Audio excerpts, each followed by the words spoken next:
Hello, this is Steve and Rachel from Cellar Designers Group. Capacity of the cellar is 4,500 bottles.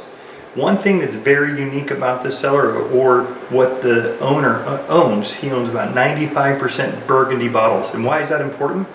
Well, all the bottles are around 3 3/4 cubicles, so we had to make most, if not all, of the cubicles big enough to hold 3 3/4 size bottles for everything.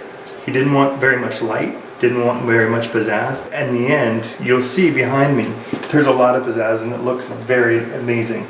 A couple of things we did. This is a alder door, so we made a laminated veneered lumber. So what does that mean is our door is a core of laminated veneered lumber, guaranteed never to warp. We have an automatic door bottom that automatically seals when the door is shut. We have a dual pane tempered glass. They used a black stain with lacquer. As we enter, with this is that we used a wine barrel flooring, and so in this flooring we have the rights to be able to take the barrels, we flatten them out, and this is called our stave. So there's some inside of the bottle and outside of the bottle, and you can also see some of the rings where the stave was around it.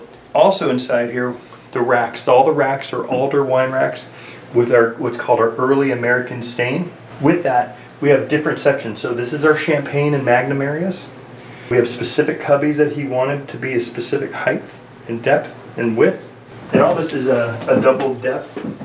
So you're able to fit 2 bottles for every single one that you have here. So you can actually see how there's not only one, but there's 2 bottles for these racks. He really cares about capacity, not showing off his wine, even though he's got an amazing wine collection. Probably over $1 million worth of wine in this home.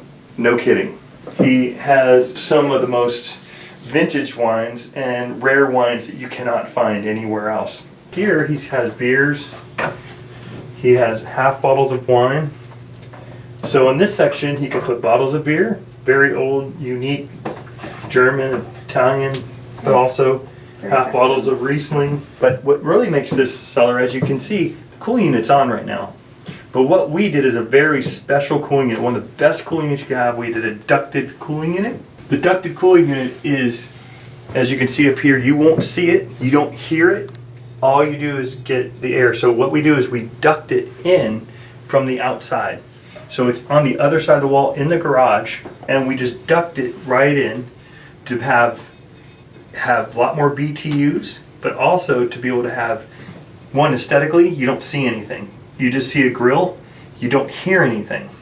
Well, we used some specific coils and some condensing units that are completely silent, as you hear in here. The cooling unit is on. He wanted the best possible quality cooling unit you can buy, and that's what he has. He's got the best ducted unit you can have from Cellar Designers Group. This room is part of the garage. So what we did is we built the foundation in the garage. We built it up 12 inches. We took part of the garage and we built it into the room. What we did from there was not use the typical 2 inches of foam insulation.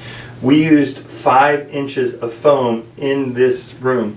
The customer is very adamant to have that to get the most R value you possibly can have in a wine room, to get the best insulation, to have the most efficiency with this cooling unit. And with that, it's showing his wine cellar already. His unit is perfectly set for 65% humidity, and it's at 55 degrees right now.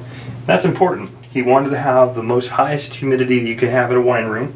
He likes to keep his humidity for his bottles without it being, getting moldy or having any issues, because it's better for the corks, it's better for the environment, for the wine, for the long term. He's someone who buys a bottle of wine and plans on drinking that in 20 years.